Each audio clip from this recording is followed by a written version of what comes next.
Cek, cek.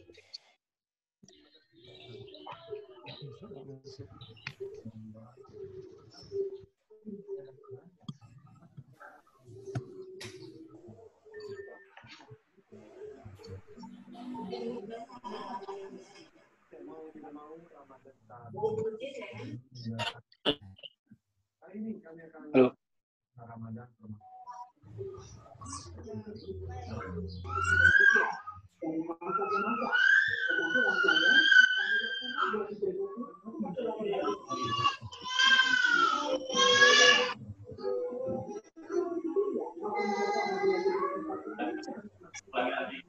Apa-apa? Enggak pakai anu kok video apa?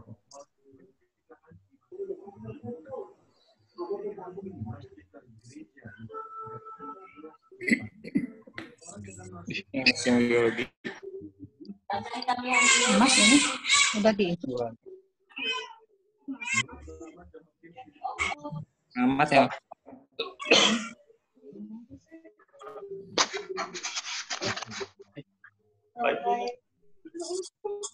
Kangen kamu.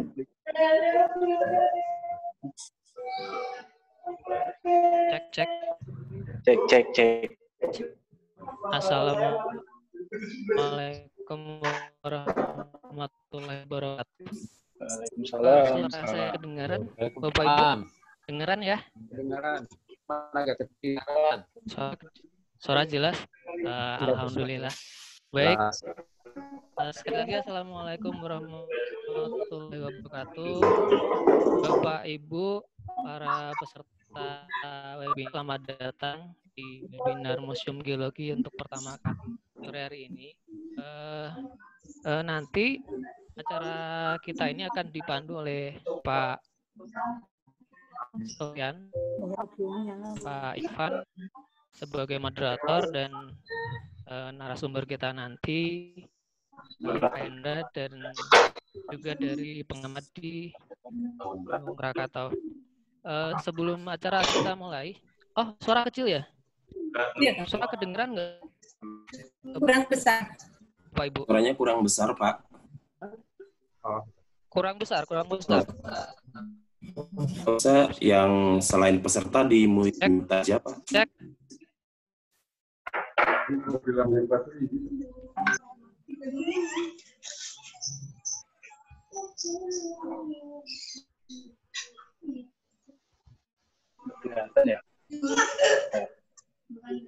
Cek, cek. Cek.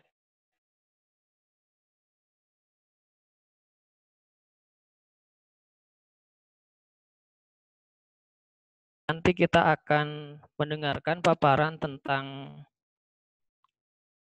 bagaimana pengamatan gunung api selama bulan Ramadan dan juga dalam masa COVID-19 ini. Nanti akan dipandu oleh Pak Sofyan, Pak Ivan dari Museum Geologi dengan narasumber dari Pusat Vulkanologi dan Mitigasi Bencana Geologi. Sebelum acara ini kita mulai, tadi mungkin udah di-share juga bahwa Museum Geologi dalam beberapa hari ini untuk kita mengisi bulan Ramadan, kita akan rutin beberapa waktu untuk menyelenggarakan webinar sampai nanti menjelang bulan hari Idul Fitri. Tadi sudah di-share beberapa agenda acara kita, nanti untuk detailnya akan kita share lagi di beberapa sosial media di Museum Geologi. Pak Ivan? Siap. Cek. Pak Ivan sudah siap? Mangga, siap, Mas. Baik. Bapak saja saya serahkan waktu kepada Pak Ivan Sofyan untuk memandu acara sore hari ini. Silakan, Pak.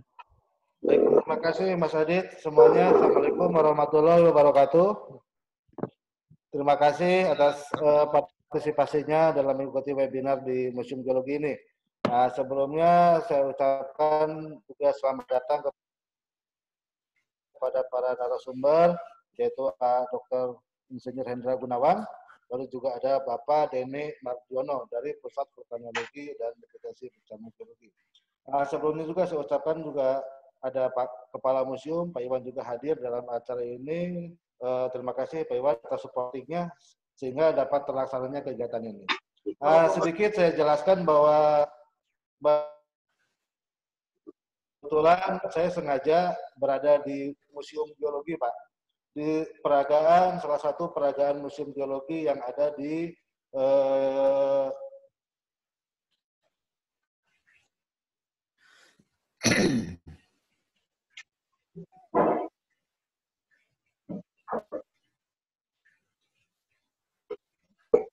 memberikan atau mengobati kekangen ya, mengobati juga kerinduan kita terhadap Museum Geologi, baik terhadap ilmu kebumian maupun juga terhadap ada apa perkembangan yang terbaru dalam ilmu khususnya di vulkanologi.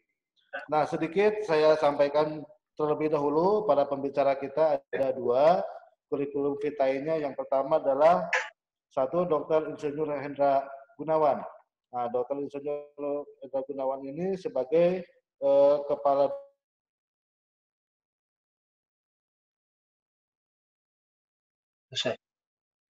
Putus.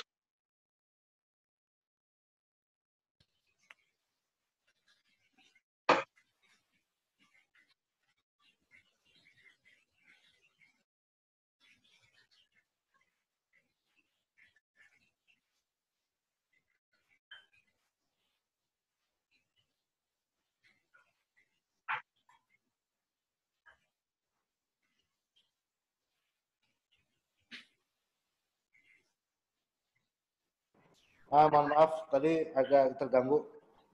Bisa mendengar ya semuanya ya?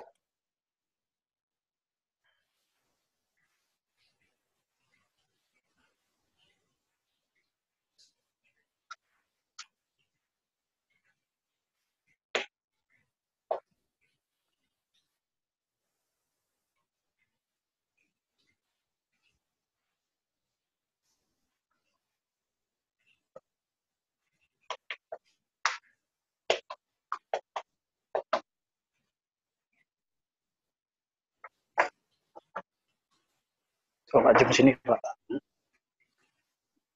Bisa kelihatan nggak? Ini cuma ngalahin Ini jadi situ kelihatan. kelihatan. Kan itu, tuh, yang bawah itu kan. Itu yang itu kan kelihatan ya. Ini ya. Oh, yang kecil tuh. Video juga kelihatan. Sedikit keterangan. Nanti Oke, kita lanjutkan kembali. orang di Kita lanjutkan kembali untuk yang kedua adalah Bapak Deni Mardiono. Beliau adalah salah di satu Bandung, ya? kepala pos pengaman. Ya.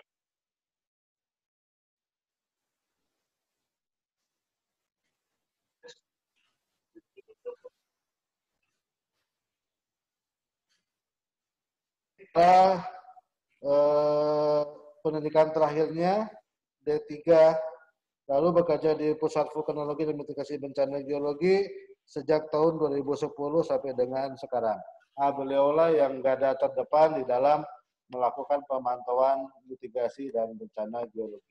Nah, itu sedikit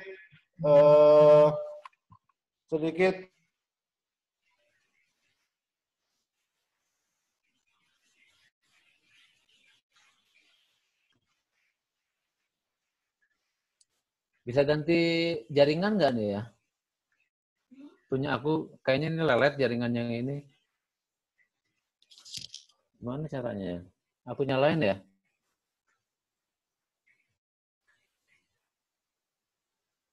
Di apa? Hotspot. Oh.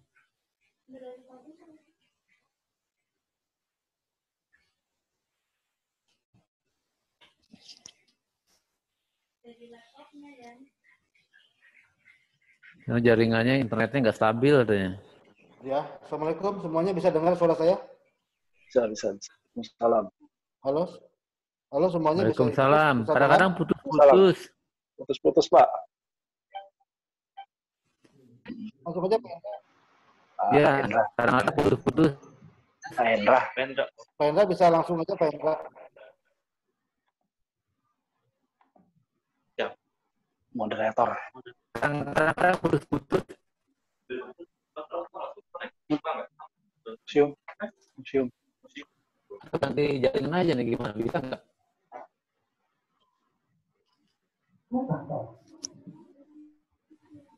Putus.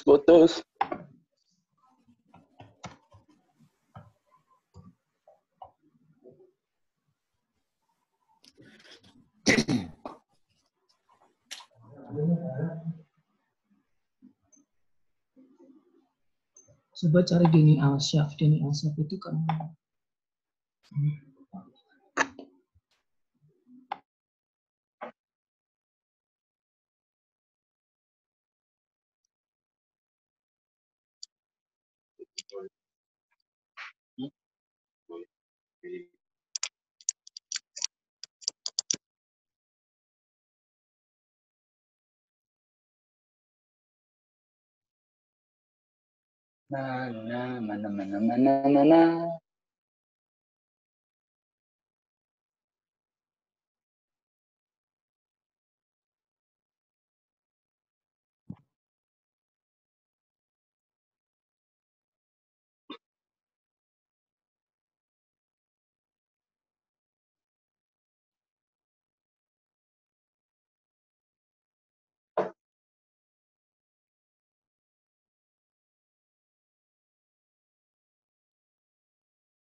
Baik, Pak Hendra bisa dimulai saja untuk mempresentasikan. Ya, silakan. Ya. Kedengaran, Pak?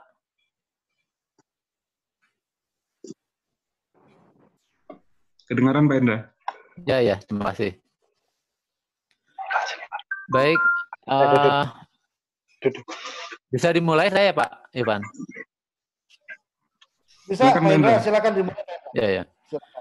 Baik, tadi sudah diperkenalkan oleh Pak Ivan. Terima kasih buat yang sudah hadir di sini, Bapak-Bapak Ibu semua. Saya akan coba membawa berkeliling tentang bagaimana atau apa saja tentang gunung api. Berdasarkan kajian-kajian, pengalaman, banyaklah suka dukanya dalam memantau gunung api. Nah, sebelum lebih jauh berbicara mengenai gunung api seperti apa, mungkin saya perlu sampaikan beberapa hal mendasar untuk pengetahuan kita sebelum kita membahas atau mengenal lebih jauh tentang bagaimana pemantauan atau pengamatan gunung api. Pak Ivan mungkin bisa diinikan mohon bahannya di sharing. Bisa sebentar Pak. Silakan Pak.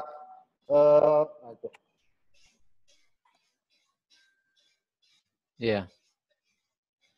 Jadi ini lagi hal yang sifatnya teori, tapi memang hasil dari nyata dari pekerjaan dari ya boleh lanjut mungkin ya. Jadi kita bahasnya tentang pengamatan ya. Kita nanti bagi 3. Nah, bagi 4. Jadi setiap materi mungkin saya akan tanya jawab. Misalkan bagian proses penentuan gunung api nanti saya minta respon atau ada yang ditanyakan, kemudian dilanjut dengan materi selanjutnya. Nanti seperti itulah kurang lebih nanti. Ya, silakan lanjut.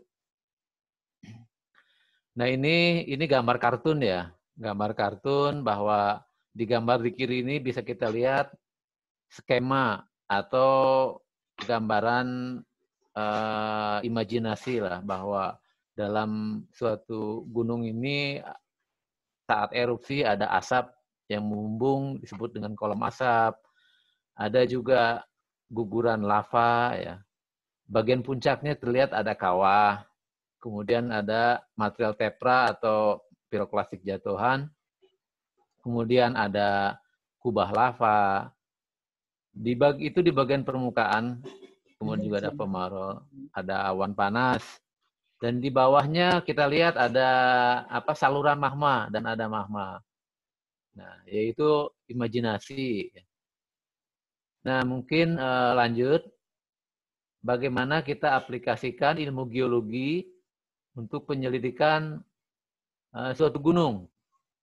Ini saya sampaikan hasil penelitian selama kurang lebih 5 tahun oleh Dr. Nugraha di Gunung Tangkuban Perahu. Kalau kita lihat peta di sebelah kanan itu ada kawah Tangkuban Perahu. Kita lihat banyak lingkaran-lingkaran. Nah, itu menunjukkan bahwa Gunung Tangkuban Perahu dulu kawahnya berpindah-pindah dan bukan hanya satu. Nah, setelah diselidiki secara mendalam selama 5 tahun, ternyata pembentukannya terdiri dari kurang lebih 3 tahap ya. Kita lihat gambar paling atas di kiri tahap pertama. Jadi kalau kita perbandingkan gambar kiri dan gambar kanan itu ada yang disebut dengan kawah Sunda, ya, kaldera Sunda. Itu dari foto satelit.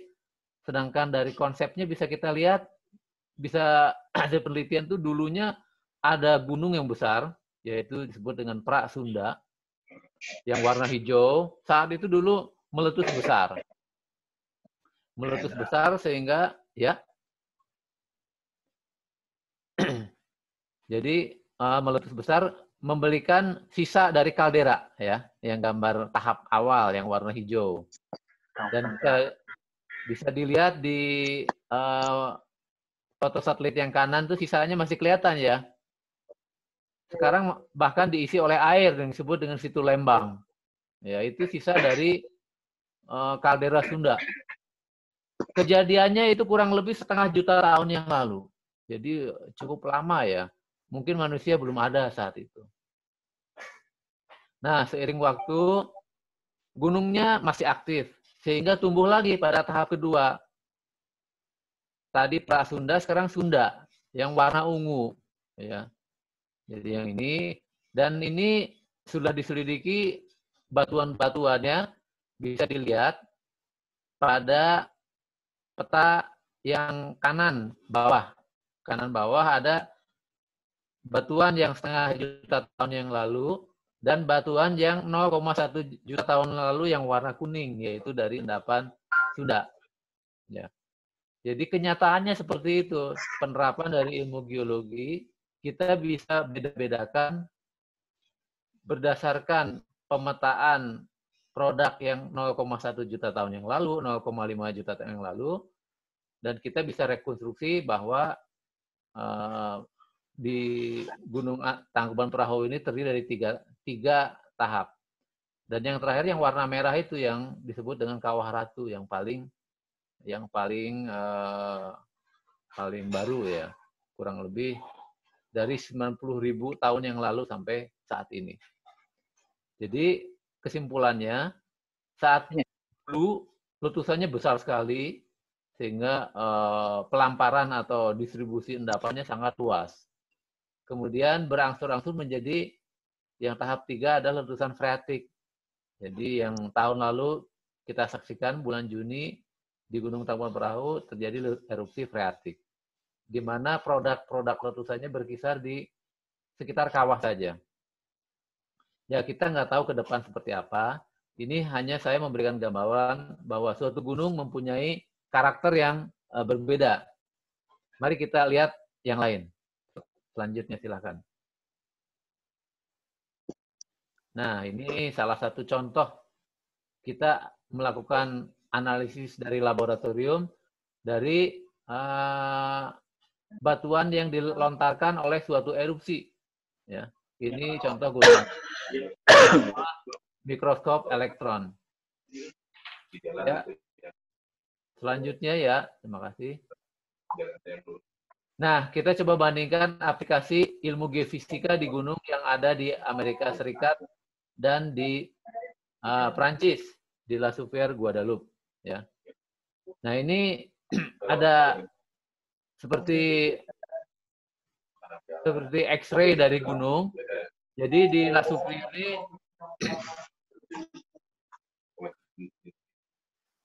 jadi yang di La Souffriere Guadeloupe ini bisa lihat di bawah permukaannya seperti itu, ya.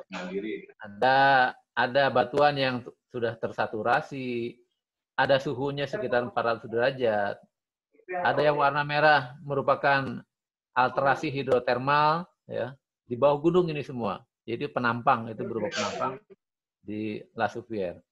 Dan yang bergerigi itu adalah potensi bila ke depan berpotensi terjadinya longsor, ya, dari adanya alterasi di bawah gunung api di La Souffriere Guadeloupe ini.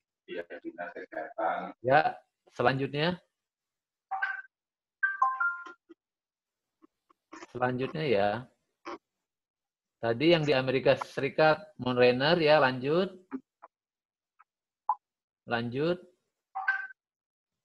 Nah, ini di Gunung Rainier di Amerika Serikat lain lagi ya. Di bawah, di gambar yang di tengah itu bisa dilihat.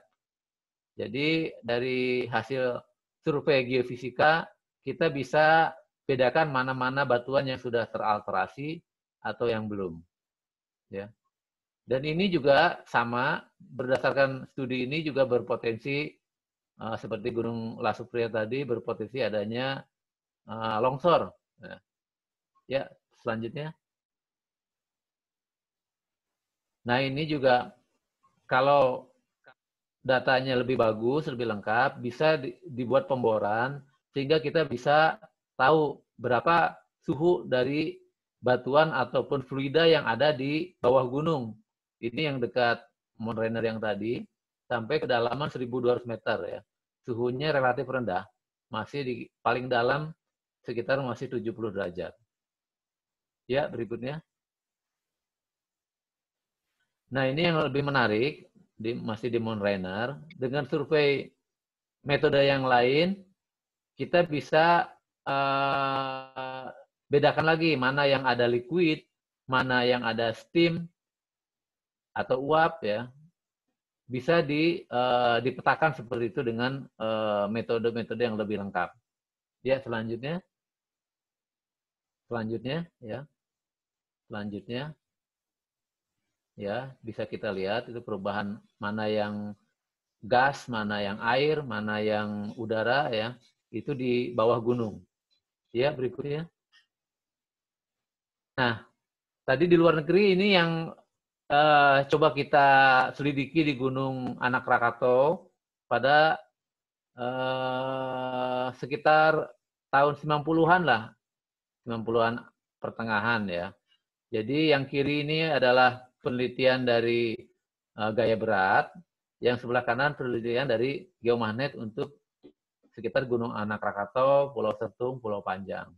Kita bisa lihat di bawah Anak Rakatau, memang walaupun di permukaannya kecil, tapi kalau lihat 3 dimensinya, yang warna abu-abu muda itu menunjukkan itu daerah kaldera atau kawah akibat letusan dahsyat pada tahun 1883 di Gunung Anak Rakatau. Sedikit anomali juga untuk dari geomagnet dari Gunung Anak Rakatau. Ya, ini gambaran 3 dimensi dari tubuh Anak Rakatau sebelum adanya kejadian erupsi 2018 ya, pada bulan Desember. Ya, berikutnya. Nah, ini seiring waktu dari tadi penelitian tahun 90-an, tahun 2011 kita bisa lihat ada semacam danau lava di puncak Gunung Anak Krakatau, dan gempa-gempanya sangat banyak. Saat itu bisa mencapai puluhan ribu. Ya. Ini identik dengan pembentukan lava yang ada di kawah kecil Gunung Anak Krakatau. Ya, berikutnya. Nah, ini sedikit gambar yang kiri yang mau saya tunjukkan saat sebelum adanya kejadian erupsi 2018, tubuh gunungnya seperti itulah ya. Bisa kita lihat ada beberapa lingkaran ya di sana. Lingkaran kawah-kawah di Gunung Anak Krakatau. Yang terbaru itu yang paling kiri kawahnya, sedangkan yang tadi yang danau lava itu masih di puncaknya yang di atas, jadi berpindah. Ya, berikutnya. Nah, ya inilah kurang lebih ini. Bisa dilanjut. Nah, sebelum memasuki kantor pusat vulkanologi, barangkali ada satu pertanyaan lah saya batasin. Saya ingin tahu apakah ada yang mau diinikan. Silakan.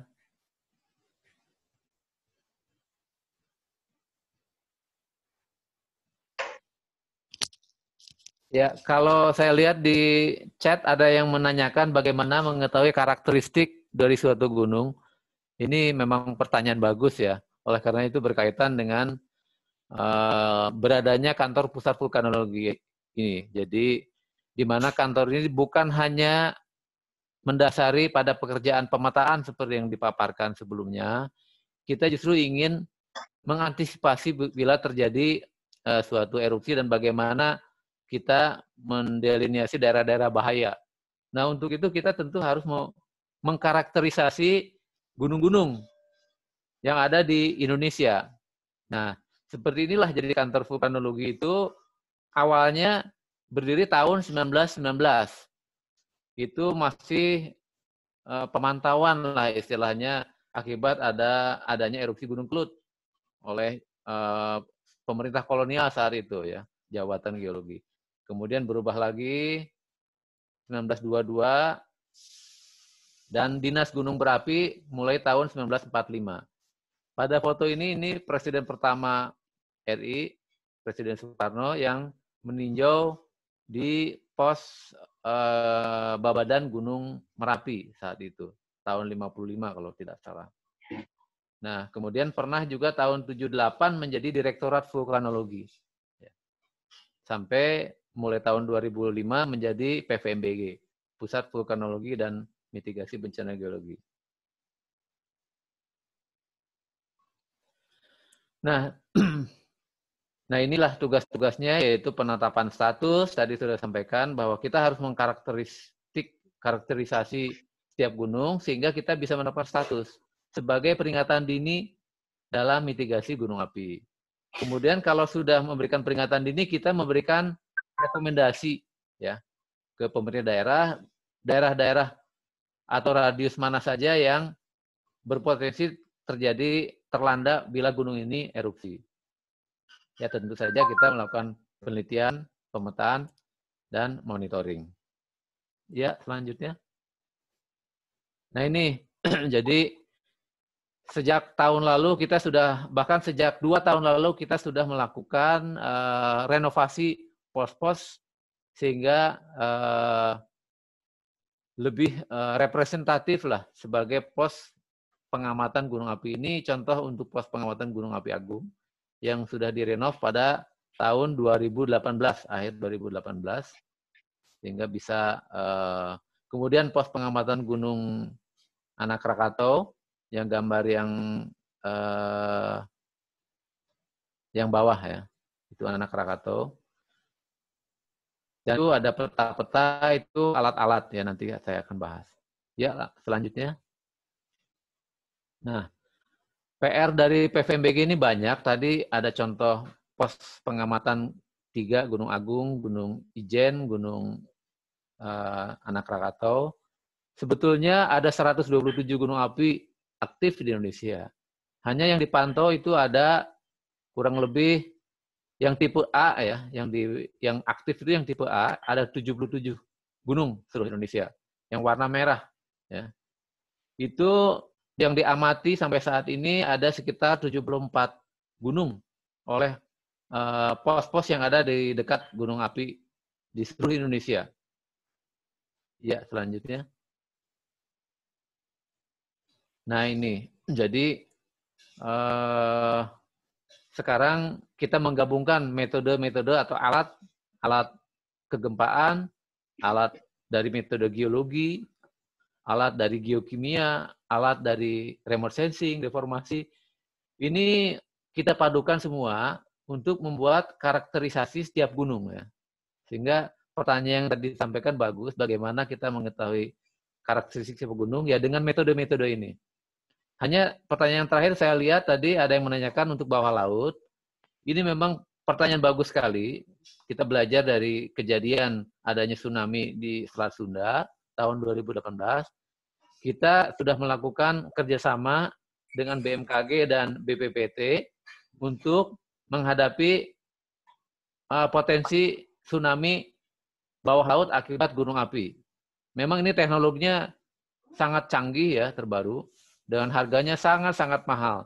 Bukan lagi dalam hitungan miliar, tapi udah ribuan miliar ini. Sehingga membutuhkan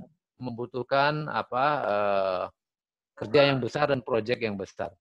Untuk kasus anak Krakatau sudah dipasang oleh BPPT alat deteksi untuk tsunami bawah laut dan BMKG juga. Nanti Pak Denny yang dari pos pengamatan anak Krakatau mungkin akan menjelaskan bagaimana perkembangan pemasangan peralatan di lapangan. Ya, selanjutnya. Nah, di samping alat-alat yang dipasang di seluruh Indonesia, kita menggunakan juga teknologi satelit. Jadi, di samping radio atau internet lokal, kita menggunakan satelit. Karena kalau untuk radio dan internet, biasanya kita untuk koneksi dari alat yang ada di lapangan ke pos terdekat dari gunung. Ya. Sedangkan untuk yang jauh, tidak memungkinkan dengan radio. Sehingga untuk yang jangkauannya jauh, kita menggunakan satelit. Kita sampai saat ini mempunyai sekitar 23 ya, jaringan satelit yang ada di gunung. Dan setiap tahunnya kita akan tambah dan target kita dalam tahun ini sampai tahun depan, semua gunung sudah memakai teknologi satelit. Ya, silakan lanjutnya. Nah, seperti ini. Jadi, dari semua peralatan baik CCTV maupun sensor gas, semua inginnya kita konekkan dengan satelit dan langsung dikirim baik itu ke pos maupun ke Bandung. Sehingga kita bisa memantau pergerakan dari gunung ini baik dari pos maupun dari Bandung. Ya, berikutnya. Nah, ini nanti mungkin Pak Denny ya yang akan menjelaskan. Ini contoh yang di Gunung Anak Krakatau. Jadi di peta yang sebelah kanan ini ada pos Pasauran. Ya, pos Pasauran menerima data dari Gunung Anak Krakatau melalui jaringan radio. Tentu di sana dilengkapi oleh solar panel, aki, ya. Dan data itu secara real time bisa diamati oleh pengamat yang ada di sana 24 jam. Mereka bergantian dengan sistem piket. Baik data CCTV, baik data deformasi, maupun data dari kegempaan. Ya, berikutnya. Nah, ini yang kejadian yang tahun 2018 ya, berupa erupsi Strombolian sampai Vulkanian. Itu kejadian tanggal 22 Juli 2018. Rekaman energi letusan itu bisa kita lihat pada grafik sebelah kanan, yaitu rekaman energi tremor ya, yang menunjukkan adanya peningkatan. Berikutnya. Lanjut. Nah, kalau kita lihat ini adalah sejarah erupsi dari tahun 1928 tahun 1928 tuh Gunung Anak Krakatau sudah mulai muncul di permukaan. Karena itu berupa letusan. Jadi kalau kita cermati dan sampai saat ini memang saling bergantian antara aliran lava maupun lontaran material. Nah, ini contoh saja ilustrasi alat gas yang ada di kawah Dieng. Ya, jadi seperti itu untuk pengukuran gas CO2, SO2. Kemudian juga ada di Gunung Ijen. Ya, ya selanjutnya. Nah, di mana sekarang data-data itu disimpan? Ya, jadi kita mempunyai database. Kita simpan di database data-data yang tadi, baik yang sifatnya yang hard copy, yang sistem lama itu sifatnya di kertas. Kertas itu disimpan di pos maupun di Bandung. Ya. Yang paling lama-lama sekali ada di Bandung, dibuat gulungan-gulungan.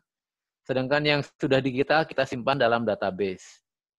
Dengan database ini kita bisa memonitor dari mana saja, dari rumah maupun dari mana, karena yang penting sudah terkoneksi internet. Ya. Ya, selanjutnya. Nah, ini yang kita kembangkan, yang terbaru. Data bukan hanya data kegempaan, tapi data kembang kempisnya gunung. Ya. Kita kembangkan mulai dari sistem peralatan yang di lapangan, kecuali sensor, kita kembangkan sendiri oleh PVMBG sampai ke database-nya. Sehingga bisa seperti gempa yang tadi, data deformasi pun bisa kita lihat di mana saja karena sudah berbasis internet. Ya, berikutnya. Dan ini juga rancang bangun juga kita lakukan. Sistem data logger di samping sistem penampilan secara digital dengan internet, kita juga mengembangkan data logger dengan relatif murah lah harganya. Di samping software maupun hardware-nya juga kita kembangkan. Ya, selanjutnya. Nah, dari hasil pengamatan tadi, ini dari ada kegempaan, kemudian energi yang dievaluasi, kemudian kita dipadukan dengan simulasi. Ya. Simulasi kira-kira skenario-nya berupa lontaran, aliran lava, atau awan panas. Nah, digabungan antara hasil pengamatan dan simulasi ini, ya, selanjutnya kita bisa membuat skenario kira-kira bahaya apa dari masing-masing gunung, seperti yang dipertanyakan tadi di awal, karakteristik gunung seperti apa. Kita sudah melangkah ke bagaimana skenario masing-masing gunung bila suatu gunung erupsi dengan simulasi maupun data. Nah, ini adalah contoh yang sudah dilakukan, simulasi-simulasi Gunung Sinabung, di Gunung Kelut, di Gunung Galunggung, di Gunung Guntur, Gunung Semeru. Ya. Ini dilengkapi juga foto-foto erupsi masa lalu ya, untuk Semeru, untuk Merapi itu tahun 2006. Ya, selanjutnya. Nah, ini contoh hasil simulasi. Kira-kira daerah yang terlanda seperti itulah. Nah, berbekal dengan data pengamatan dan simulasi, kita melakukan rekomendasi, memberikan rekomendasi, sehingga kita bisa menentukan daerah mana yang berpotensi akan terlanda aliran lava, awan panas, maupun lontaran dalam bentuk radius.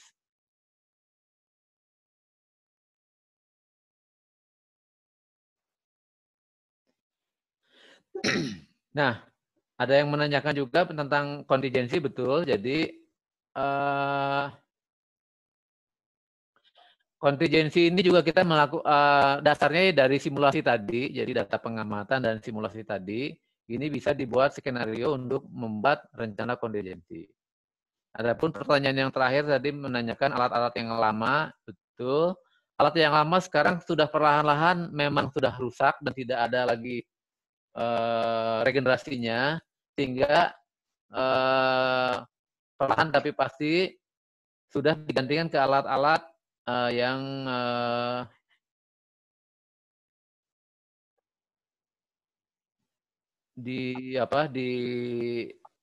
dirubah dalam bentuk alat digital. Nah, ini masih banyak saya lihat pertanyaan-pertanyaan masuk tentang kedalaman Gunung Mahma, Gunung Anak Krakatau.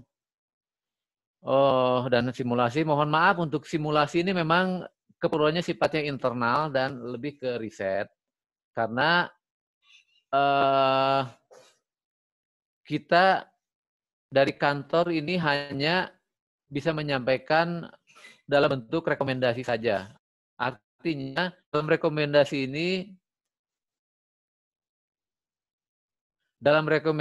ini sudah memasukkan hasil simulasi ya. Jadi yang disampaikan ke masyarakat itu sebetulnya sudah dalam bentuk gabungan. Ya. Barusan juga ada yang tanya bagaimana masalah satelit. Jadi total ini perkiraan kami di pos-pos ini ada sekitar rencananya sampai 70-an lah yang akan memakai teknologi satelit. Nah, yang tadi pertanyaan itu, jadi tetap kita gabungkan. Tadi ada yang menanyakan kenapa tidak memakai teknologi satelit semua. Jadi kita gabungkan data-data yang sudah sampai di pos semua bisa kita kirimkan melalui satelit yang ada di pos. Ya. Jadi dari pemancar yang ada di pos tidak perlu semua alat ditaruh di banyak gunung satelitnya, cukup di pos saja. Tapi alat-alat yang ada banyak di gunung itu dikumpulkan di pos dan bersama-sama dimasukkan ke jaringan satelit. Nah sekarang untuk pengetahuan mungkin sering di media-media bahwa ada status gunung ini level 1 ya, itu sama dengan level normal sebetulnya.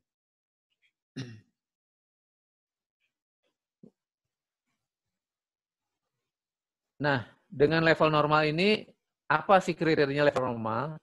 Ini artinya tidak ada indikasi peningkatan aktivitas. Bukan berarti tidak ada gempa ya di gunung yang level 1 normal. Tapi dalam level normal ini walaupun ada gempa tapi tidak menunjukkan adanya peningkatan aktivitas. Kemudian level 2 atau disebut juga dengan level waspada. Ini sudah menunjukkan adanya peningkatan aktivitas ya. Di beberapa gunung bahkan sudah ada erupsi. Tapi kenapa tidak level 3 walaupun ada erupsi? Karena jangkauan ke tempat pemukiman itu masih jauh ya.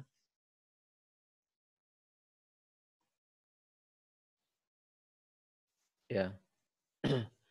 Kemudian ada level 3 yaitu bila ancamannya sudah mulai mendekat. Ya. Sudah mendekat sehingga sudah mulai mengancam tempat hunian manusia.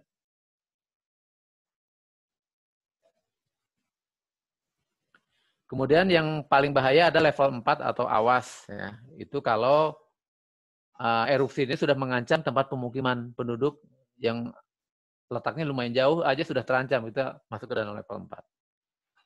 Sedikit saya komen, mungkin tadi ada yang menanyakan masalah peralatan di Krakatau. Mungkin bisa bergabung ya. Jadi kita bisa menyampaikan aja, berkirim surat ke kita bila ingin menanyakan masalah peralatan yang ada di Gunung Anak Krakatau. Penelitian Anak Krakatau ini ada yang menanyakan berapa kedalamannya. Ya ini model ya, model-model sih sudah banyak ya. Ada yang sampai memodelkan sampai kedalaman mantel ya. Kalau mana mantel kan kedalaman 30-an, 20-an kilo itu ada. Memang di sana di daerah Selat Sunda itu memang daerah bukaan atau daerah spreading di mana mahmanya itu relatif aktif menerobos sampai ke daerah kerak bumi. Nah, tadi ada yang menanyakan bahwa apakah ada hubungannya antara gempa dan aktivitas gunung api ya. Bila kebanyakan kasus antara gempa dan gempa vulkanik itu masing-masing ya mekanismenya sangat berbeda. Tapi memang ada beberapa kasus seperti di Gunung Agung bahwa sebelum kejadian itu terekam gempa-gempa tektonik lokal yang diduga itu akibat dari pergerakan magma. Tapi diwujudkan dalam jauh hari sebelum adanya erupsi Gunung Agung diwujudkan dalam bentuk gempa tektonik lokal. Jadi sebetulnya ada klasifikasi yang disebut dengan gempa vulkanotektonik ya.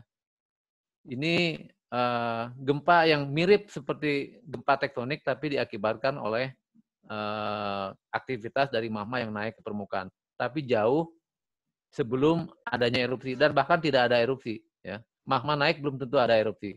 Nah, seperti itu bisa dimasukkan dalam gempa vulkanotektonik. Jadi tadi ada yang menanyakan seperti apakah ada hubungannya. Ya, kalau kita mengacu pada kriteria gempa vulkanotektonik ya. Ini juga belum tentu gempa vulkanotektonik ini memicu adanya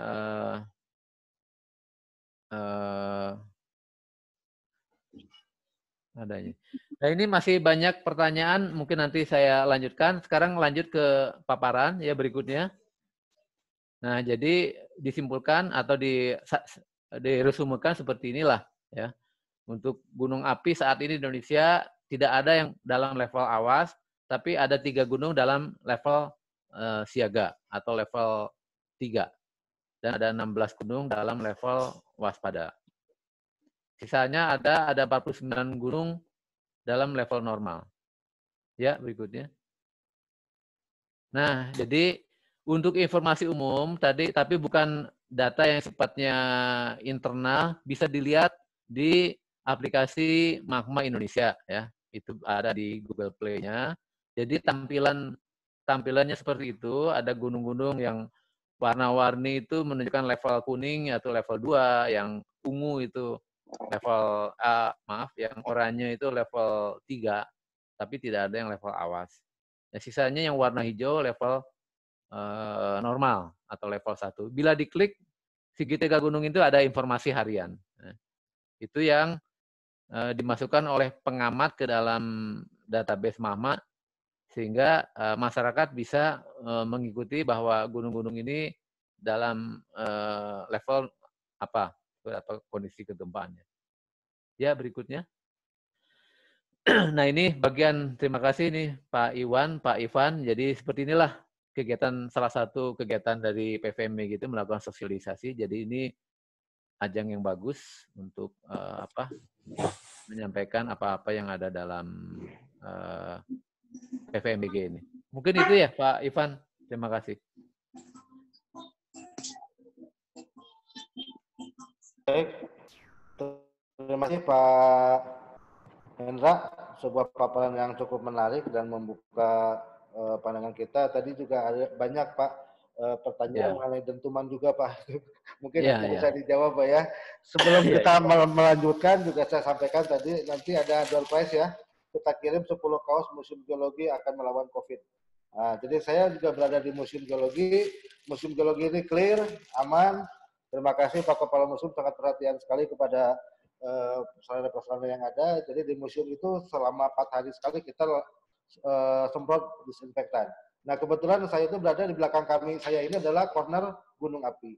Jadi buat teman-teman, bapak-bapak dan ibu-ibu yang ingin lebih belajar bisa langsung datang ke museum tentunya nanti setelah suasana akan normal kembali. Oke, untuk selanjutnya saya persilakan Pak Denny Mardiono. Nah, Pak Denny Mardiono ini adalah salah satu pos pengamat di Krakatau. Nah, dia akan banyak menyampaikan apa sih yang terjadi ketika melakukan pemantauan pada saat pandemik seperti ini, apakah ada gangguan ataupun yang lainnya. Saya persilakan Pak Denny Mardiono untuk menyampaikan. Cek. Masuk Pak suaranya Pak? Ya, masuk Pak. Silakan Pak.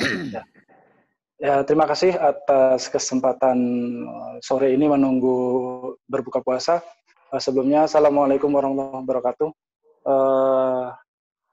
Perkenalkan, nama saya Denny, petugas di pos pengamatan Gunung Anak Krakatau yang ada di Pasauran, Banten. Lokasi persisnya itu perbatasan kurang lebih antara Pandeglang dan Serang di pesisir pantai barat Anyar. Mulai masuknya dari pintu Cilegon Barat, Timur, ataupun dari Merak. Bisa masyarakat atau teman-teman yang ingin berkunjung, tetapi saat ini karena dalam kondisi pandemi ini kita dibatasi untuk kunjungannya. Kami di sini memantau atau mengamati Gunung Anak Rakatau dalam jumlah 4 orang. Saya sendiri Denny, kemudian ada, saya perkenalkan satu-satu Pak. Ini ada Pak Jumono, kemudian ini ada Pak Bagus, kemudian ini ada Pak Fahru Roji. Jadi kita di sini berempat bergantian, dan kebetulan hari ini kita bisa berkumpul dalam satu ruangan untuk menyampaikan kerjaan kita di sini ngapain, apa suka dukanya selama menjadi pengamat Gunung Anak Rakatau. Mungkin pengalaman dari teman-teman yang lain juga lebih banyak, mungkin kita sebagai wakilnya untuk apa saja yang bisa kita sampaikan ke masyarakat. Mungkin untuk selanjutnya akan saya perkenalkan apa saja sistem pemantauan yang ada di Anak Rakatau, tapi sebagian besar memang pemantauan gunung api itu semuanya sama.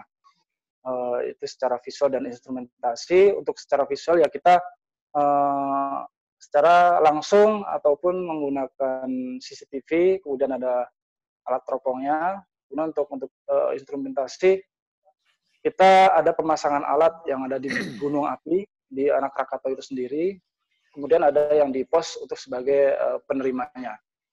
Adapun peralatan yang ada di sini, kita ada seismograf analog seperti ini, pemirsa. Seismograf analog yang saat ini sedang berlangsung. Gempa masih keadaan gempa tremor dengan dominan amplitudo 1 mm. Jadi masih diindikasikan bahwa Anak Rakatau masih sangat berbahaya, masih dalam radius 2 km, tidak boleh mendekati. Kemudian untuk peralatan yang lainnya, ada peralatan CCTV yang berada di luar, kemudian untuk monitornya ada di dalam ini, kemudian ada seperangkat digital, SOM dan Argalet. Peralatan ini ditransmit ke Bandung dan masyarakat bisa memantaunya melalui web Magma Indonesia. Dan ada pun peralatan selanjutnya yaitu ini di bengkelnya. Jadi biar ada gambaran untuk masyarakat, bengkelnya kita ada diskriminator, kemudian ada radio penerima, radio ada dari stasiun yang ada di di Pulau Anak Rakatau. Kemudian ada untuk dayanya kita memakai aki, kemudian untuk pengolah pengubah dari data analog ke data digital kita menggunakan PSN. Kemudian ada GPS clock, ada hub juga. Kemudian untuk komunikasi ketika kita melakukan perbaikan atau pemasangan alat di Gunung Anak Rakatau ataupun di gunung-gunung lainnya, sesuai prosedur kita harus ada seperangkat alat komunikasi, itu seperti radio HT ini yang sudah disesuaikan dengan frekuensinya. Kemudian ya kalau kedepannya memang dari pihak Pak Hendra tadi sudah mengutarakan bahwa akan ada sistem satelit, yaitu lebih sangat membantu sekali, karena untuk sistem yang frekuensi ini sangat susah sekali. Terkadang bisa kita terkoneksi dengan di lapangan, kadang enggak. Kalau di Gunung Anak Rakatau ini harus di puncaknya ataupun kurang lebih di atas ketinggian sekitar 100 lebih baru kita dapat melakukan komunikasi dengan di pos pengamatan. Yang terakhir ini VSAT-nya untuk pengiriman data melalui internet. Dan selanjutnya mungkin peralatan yang kita punya hanya itu, dan mungkin di gunung-gunung yang lainnya lebih komplit lagi. Kalau di Krakatau ini hanya sebatas itu, jadi belum untuk gasnya belum, kemudian untuk deformasi seperti apa namanya ADM ataupun kebetulan kemarin juga udah ada terpasang GPS sudah ada. Saat ini untuk apa namanya kegiatan kita hari-hari ini selama pandemik ya kita tetap terus melakukan pemantauan baik pagi, siang, sore maupun malam karena sudah tuntutan kerja untuk menyampaikan informasi kepada masyarakat. Itu kebetulan di Krakatau ini kita melakukan pemantauan atau melakukan pelaporan selama per 6 jam. Jadi kita memberikan informasi per 6 jam melalui aplikasi Magma dan kita share ke masyarakat supaya masyarakat di sekitar Banten, Lampung dan sebagainya bisa mengetahui perkembangan anak Krakatau. Mungkin untuk gambaran suka dukanya kita selama menjadi pengamat itu ya apa ya? Mungkin sukanya kalau dapat gaji atau dapat insentif lah. Mungkin kalau untuk dukanya, walaupun duka karena udah pekerjaan ya kita jalanin. Karena sudah komitmen kita dari awal sebagai garda terdepan dari Kementerian SDM. Mungkin suka dukanya itu untuk pemantauan alat pemantauan yang ada di Gunung Anak Krakatau sendiri itu saat ini terpasang ada kurang lebih 4 stasiun. Di antaranya ada stasiun yang dinamakan Stasiun Tanjung, kemudian Stasiun Puncak, kemudian Stasiun Lava 93, yang kemudian ada Stasiun Sertung. Semuanya kebetulan saat ini dikarenakan adanya letusan kemarin tanggal 10-11, kemudian terakhir tanggal 17 April itu, di Stasiun Puncak dan Stasiun Lava terkendala untuk datanya dikarenakan kemungkinan besar kalau yang di Puncak pasti udah terkubur ataupun udah hancur. Kemudian kalau yang di Lava 93 ini kemungkinan besar untuk pengisian daya ataupun apa namanya energinya untuk apa namanya menghidupkan alat ini tertutup atau solar panel-nya tertutup oleh pasir dari muntahan dari anak Krakatau. Ada lagi nggak, Pak? Mungkin kemudian selain itu apa, Pak? Yang suara dentuman Pak Denny katanya. Suara dentuman.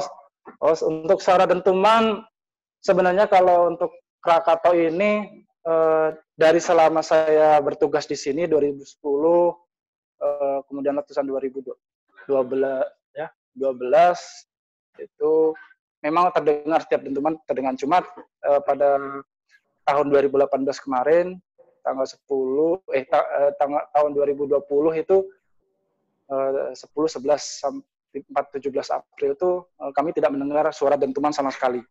Hanya terekam gempa letusan dan ada visualnya hanya. Jadi tidak ada terdengar dentuman sama sekali.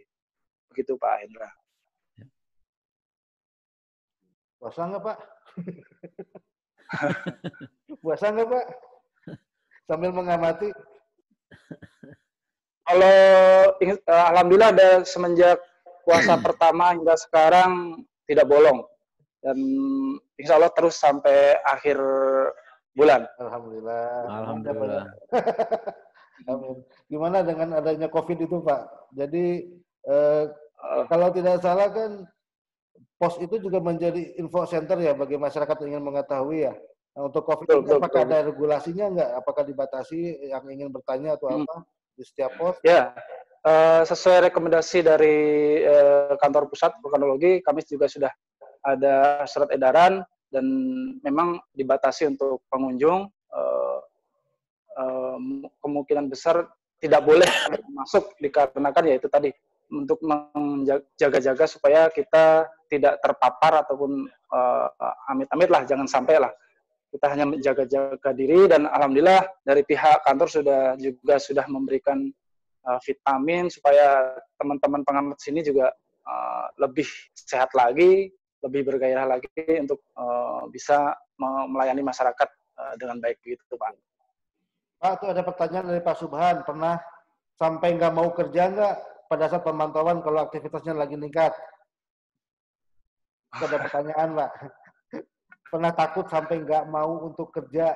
Ya sebenarnya manusia ya sebenarnya manusia juga sih Pak. Memang orang terkadang juga ada capeknya juga. Ya kebetulan dengan melawan capeknya itu karena sudah tuntutan pekerjaan, ya mau nggak mau capek ataupun enggak ya kita tetap kerja karena sudah tuntutan kita sebagai abdi negara dan pelayan masyarakat, ya kita harus tetap eksis di depan masyarakat.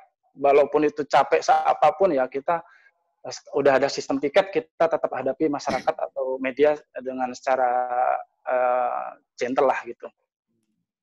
Ya, jadi tugas lebih dikedepankan ya daripada rasa takut dan rasa capek. Wah, luar biasa. Patriot bangsa kita. Ini anak buahnya Pak Hendra ini luar biasa. Silakan Pak Hendra, kalau ada yang mau menjawab, ada pertanyaan tadi yang cukup menarik Pak Hendra.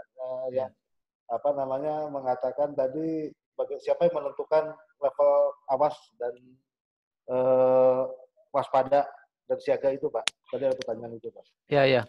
Oh, itu dari ini ya, dari kantor pusat. Jadi keputusan dari kantor pusat dan atas masukan dan analisis dari para ahlinya. Ya. Kebetulan tadi ada yang menanyakan juga kenapa banyak yang lulusan pengamat kok tidak ada yang jadi mau pengamat gitu. Memang sampai saat ini juklak-juknisnya memang pada level D3 untuk pengamat gunung api ya. Jadi lebih dikedepankan di keahliannya. Keahlian skill maksudnya. Skill dalam maintenance peralatan ya. Pengolahan data langsung ya. Sedangkan yang di Bandung lebih ke pendalamannya. Jadi kita bagi tugas di sana. Karena yang orang Bandung juga belum tentu bisa disuruh mengerjakan pekerjaan lapangan oleh pengamat, karena memang udah ada pembagian tugas pekerjaan yang berbeda. Ya. Ada lagi Pak Hendra yang mau disampaikan? Itu ada yang tanya maintenance peralatannya berkala atau tidak, mungkin Pak Denny bisa menjawab. Silakan Pak Denny. Oh siap. Untuk pertanyaan tadi itu untuk maintenance peralatannya itu biasanya di Krakatau itu setahun 2 kali itu Pak. Untuk dari pihak kantor seperti itu pemberitahuannya. Tapi selama adanya krisis dari 2018 itu mungkin hampir sebulan sekali itu ada tim untuk melakukan perawatan dikarenakan dari tahun 2012 dari bulan Juni Juli setiap kita melakukan pemasangan peralatan terkena lontaran dan ada aja. Jadi kalau tidak itu ada pencurian. Jadi kita harus memang kejar-kejaran dengan waktu, kemudian kejar-kejaran dengan apabila kita di lapangan ada letusan begitu Pak. Jadi memang untuk jatah, mungkin bukan jatah ya, memang alokasi pos kan berbeda. Kalau di Krakatau tidak salah sebut mungkin setahun 2 kali, karena krisis kemarin itu 2018 hingga saat ini hampir setiap bulan atau 2 bulan sekali dari kantor mengirimkan tim untuk melakukan perawatan. Begitu Pak. Oke. Terima kasih Pak. Pak Hendra, maaf Pak Hendra, punten ada yang tanya lagi nih, alatnya sudah berstandar internasional apa belum gitu? Oh ya, jadi kita ini sudah lebih dari 30 tahun kerjasama dengan Jepang ya, melalui kerjasama JICA dan kerjasama dengan USGS. Ya. USGS itu yang Badan Geologi Internasional yang terdepan lah ya, mereka yang mengembangkan sistem peralatan yang diajarkan ke kita Pak. Jadi kita meneruskan Dan sampai saat ini kita terus kerjasama dengan Jepang maupun Amerika dan ditambah Perancis sekarang. Jadi kita kerjasama dalam pengembangan sistem peralatan juga, maupun kita juga mengembangkan sendiri ya.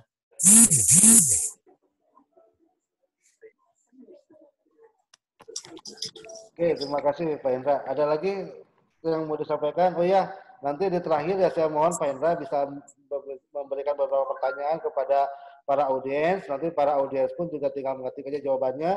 Kami pun juga ada merchandise, mug Museum Geologi, lalu juga ada merchandise jam dinding Museum Geologi. Nah, kita siapkan untuk 10 orang. Ayo, siapa cepat dia dapat. Saya kayak jualan aja, mentang-mentang mau buka ini Pak Indra. Kalau udah membuka ini energinya jadi makin meningkat nih Pak Indra. Oke. Ada lagi yang mau disampaikan Pak, itu kalau kemarin waktu tsunami gimana? Bisa diceritakan? Kebetulan waktu tsunami kita juga pas lagi ada di pos, jadi kebetulan pos pengamatan yang ada di Banten ini kebetulan lagi direnovasi atas permintaan dari Pak Menteri. Jadi kita dengan keadaan pos yang amburadul karena direnovasi, tempat acak-acakan, kita harus menerima tamu, ya kita layani dengan senang hati dengan keadaan kondisi yang memang kurang kondusif waktu itu, waktu ada tsunami. Dan kita waktu itu memang mengalami sendiri bagaimana terjadinya tsunami terjadi, dan di depan pos pengamatan itu sendiri semua saung yang ada di pinggir pantai itu kelempar ke seberang jalan, enggak cuma di tengah jalan, cuma ke seberang jalan. Jadi memang kalau saya sendiri sebagai orang awam yang tahu tsunami itu ya sangat heran, dan kok bisa gitu anak Krakatau bisa sampai seperti ini. Dan pengalaman saya memang letusan dari 2010 saya bekerja di sini memang letusan yang paling dahsyat hingga sampai menimbulkan korban jiwa, tidak di Krakataunya tapi di daratan Banten dan Lampung itu baru kali ini. Memang hebat sekali selama kerja saya di vulkanologi gitu Pak. Ya luar biasa ya pengalamannya Mas Denny ya kali ini. Ya. Ini Pak Hendra ada yang bertanya nih Pak Hendra. Iya silakan. Menarik juga ini. Ini mudah-mudahan maksudnya baik. Itu kita sama-sama merah putih. Kalau ada kejadian lebih menonjol BMKG nih Pak Hendra. Dibandingkan dengan PVMBG. Nah itu mohon tanggapannya Pak Hendra. Ya jadi ini memang sebetulnya kalau dari organisasi ini PVMBG itu jauh ya, sebelum di zaman Belanda sudah ada ya.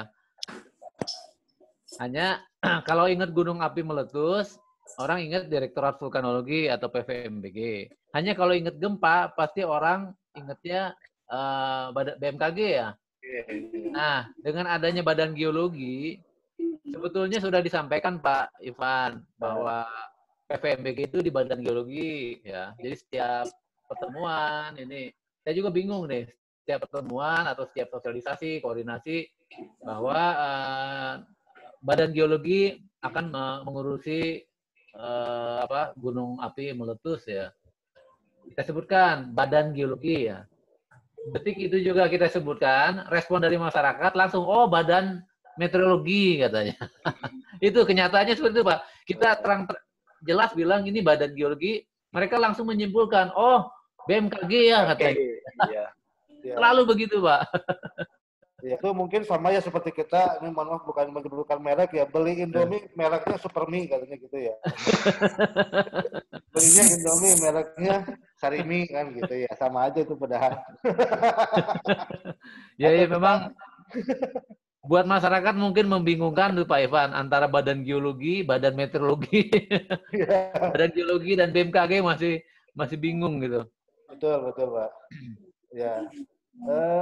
Lalu ada lagi nih dari Pak Muhtar nih, menurut peningkatan teknologi pengawasan pemantauan tidak kalah pentingnya kearifan lokal juga nih, gimana? Jadi kita bicaranya kan kalau mitigasi ada pra, ada pos, dan ada pasca nih Pak. Iya, Nah iya. ini mungkin Pak Mutal ini bagaimana dengan menerapkan, apakah ada kegiatan untuk local wisdom lah, katakan begitu. Iya, iya. Memang ini sudah digaungkan terus ya. Banyak pegiat-pegiat terutama mitigasi berbasis kemasyarakatan.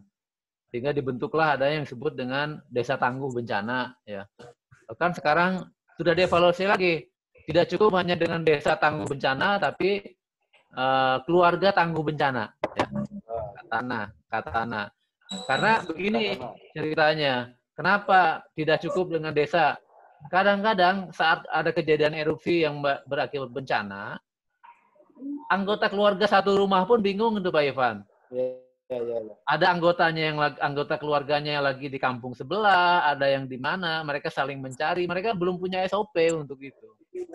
Sehingga ini hal-hal seperti ini memang akhirnya sangat diperlukan, sehingga jangan lagi ada anggota keluarganya di daerah bencana atau yang dalam berisiko tinggi, ada anggota keluarganya mencari ke arah sana gitu karena kesalahpahaman. Ini harus ada kesepakatan saat ada terjadi bencana, kemana harus lari gitu. Jangan mendekati ke arah bencana. Ya. Jadi memang itu digali dari kearifan lokal ya oleh pegiat-pegiat mitigasi berbasis masyarakat. Ya. Jadi termasuk juga sosialisasinya ya, jadi lebih mendekatkan lagi kepada masyarakat Pak ya. Apalagi ya betul ya. Ada yang menggambarkan seperti ini Pak. Ya. Kalau sosialisasi dikumpulkan di gedung, lebih efektif mana? Dengan sosialisasi sambil minum kopi, ngumpul gitu. Di tempat pos ronda atau apa. Ya. Ada mungkin di gedung bisa ngumpul, tapi mungkin orang cepat lupa. Tapi kalau sambil ngeronda, sambil kongko-kongko, itu katanya bisa lebih masuk, Pak. Lebih banyak ingatnya. Ini lagi diganti. Pandemik ini dilarang ngumpul, Pak. Iya. Memang jangan sampai lah ini. Repot, Pak. Jadi betul. Pak Ivan, sebetulnya ada stasiun di Tanjung kita yang rusak nih CCTV kita dekat puncak Gunung Anak Krakatau. Tapi juga mungkin Pak Denny juga nggak akan berani itu keluar ya, Pak Denny ya. Gimana daerah merah mungkin di sana ya? Iya Pak, daerah merah itu Pak. Daerah merah ya. Iya. Mungkin takutnya nelayannya atau pilot motorbootnya juga jangan-jangan. Ya kita nggak tahu kan ya. Ya. Ya mudah-mudahan aja kita semua terbebas lah. Silakan. Ya amin. Ya. Pak Denny yang mau disampaikan Pak Denny? Ya mungkin saya sedikit tambahan disampaikan menghimbau kepada masyarakat untuk tetap tenang, tidak khawatir tentang isu-isu akan terjadinya letusan Gunung Anak Krakatau. Dan tetap mematuhi rekomendasi yang telah dikeluarkan vulkanologi, yaitu tidak boleh mendekat ke Gunung Anak Krakatau dalam radius 2 km dari kawahnya. Jadi bukan 2 km dari bibir pantai Anyer ataupun Lampung. Jadi bisa dipahami kepada masyarakat bahwa bukan dari 2 km, bukan dari bibir pantai Anyer, tetapi dari pusat kawah Gunung Anak Krakatau. Itu aja Pak, mungkin yang bisa saya sampaikan sebagai himbauan dari kami selaku petugas pengamat Gunung Anak Krakatau.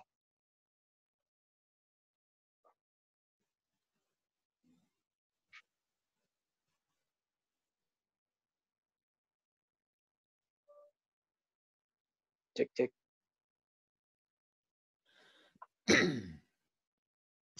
Cek.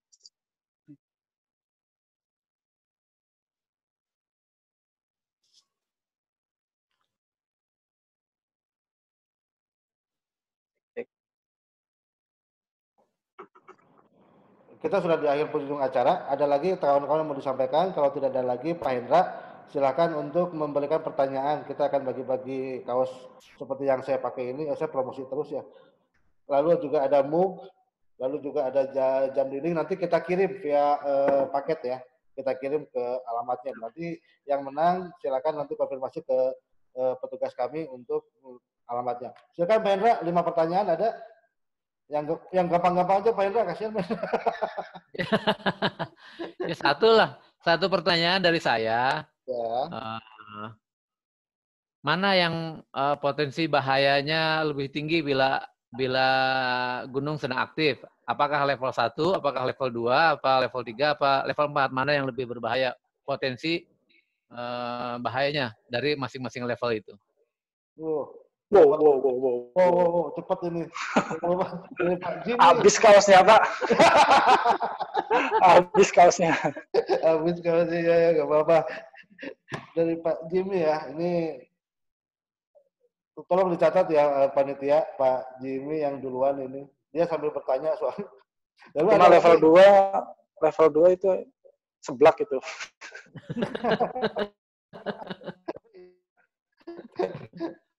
Ada lagi Pak Hendra, bisa 2 lagi pertanyaan. Nanti sisanya nanti akan kami pilih aja dari yang bertanya tadi. Tadi dicatat ya Pak Jimmy yang akan mendapatkan kaos. Ya. Silakan 2 pertanyaan lagi Pak Hendra buat kawan-kawan. Ya, tambahan. Di mana letak lokasi kantor pusat vulkanologi?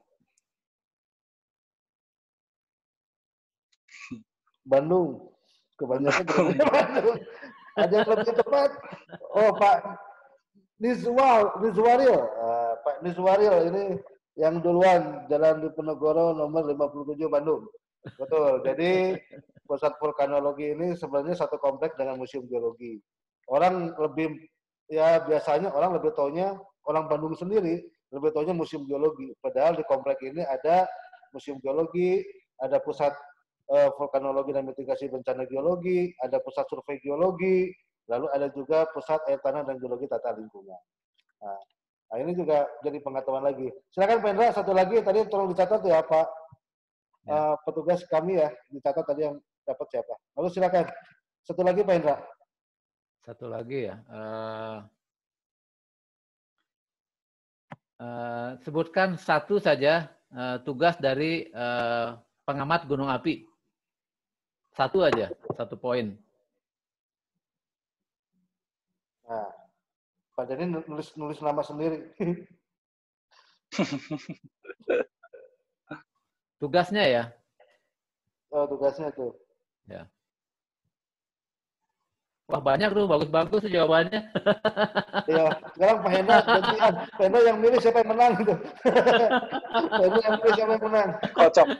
Dikocok Hebat berarti ini. Siapa? Ambil 2 lah, ambil 2 bisa lah. Siapa yang menang Pak Hendra? Bisa disampaikan ke kami. Bobby. Woi. Atau Pak Denny bisa bantu nggak? Pak Denny silakan ambil 2 nama Pak Denny yang menang. Nanti biar dari petugas kami mencatat dan menghubungi yang pemenangnya itu. Yang mana milihnya Pak? Terserah Pak Denny. Kan Pak Denny yang pemantaunya, Pak. Kalau saya kan pemantau Pak Denny.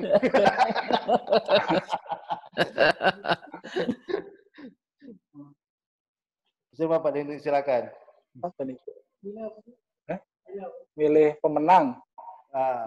Wah, kita susah milihnya Pak. Ya udah itu tergantung dari pihak museum aja lah. Takut kita nanti malah pilih kasih gitu aja. Gitu. Oke, jadi sudah saya ambil 2 jadi 5 ya. Jadi 5 lagi karena berhubung waktu juga kita batasi sampai jam 5 sore hari ini. Saya berikan juga ke Pak Dasrianto, lalu Pak Mukhtar Saifuddin, Pak Agung Hussein, lalu Pak Alif, lalu juga Ibu Yani. Nanti tolong dicatat ya petugasnya, nanti tolong dihubungi. Oke, saya pikir ini sudah segmen terakhir. Alhamdulillah kita sudah mengikuti webinar ini. Ada pengumuman dari panitia mengenai sertifikat online-nya, nanti dikirim via apa? Silakan Pak Mas Adit atau Mas Hardi untuk menyampaikan. Atau alhamdulillah Pak Kepala Museum juga sebenarnya hadir Pak. Mohon izin, ada yang boleh disampaikan dari Pak Kepala Museum atau Pak dulu?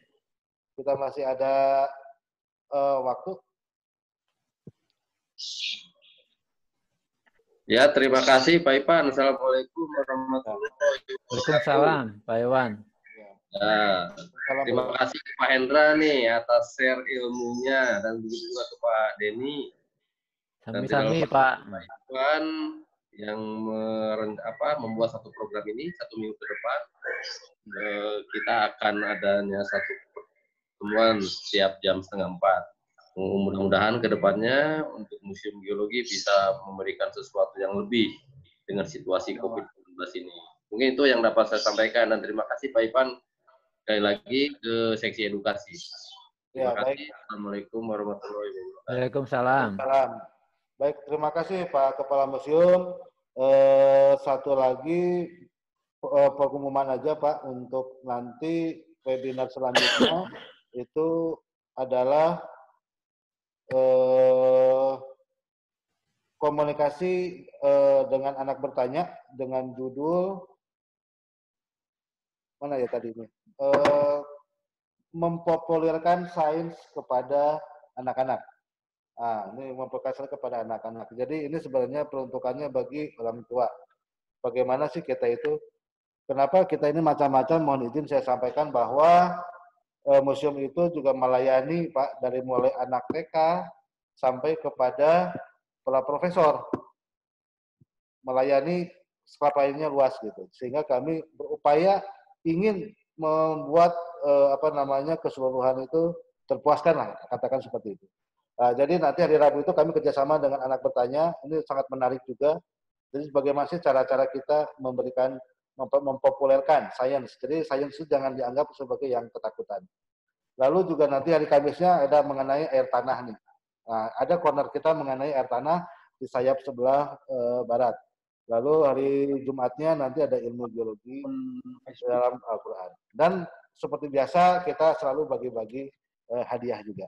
Nah, ini juga yang penting ini, ada door prize-nya juga supaya ingat selalu kepada museum. Mungkin itu yang bisa saya sampaikan Pak Hendra kepada para pembicara. Terima kasih atas waktu dan ilmunya Pak, kepada Pak Denny juga berada terdepan pos pengamat kita yang sangat disayang oleh Pak Menteri. Siap. Menteri itu selalu ingat terus kepada pos pengamat. Jujur aja Pak Menteri itu juga sangat luar biasa. Gitu, perhatiannya. Terima kasih semuanya. Kita akhiri saja pertemuan ini. Mudah-mudahan apa yang sudah kita lakukan akan mendapatkan berkah dan ridho Allah dari Allah Subhanahu Wa Taala. Salam sehat semuanya. Amin. Terima kasih. Saya tutup webinar ini. Wabillahi taufiq wal hidayah. Wassalamualaikum warahmatullahi wabarakatuh. Silakan kalau yang Waalaikumsalam Waalaikumsalam.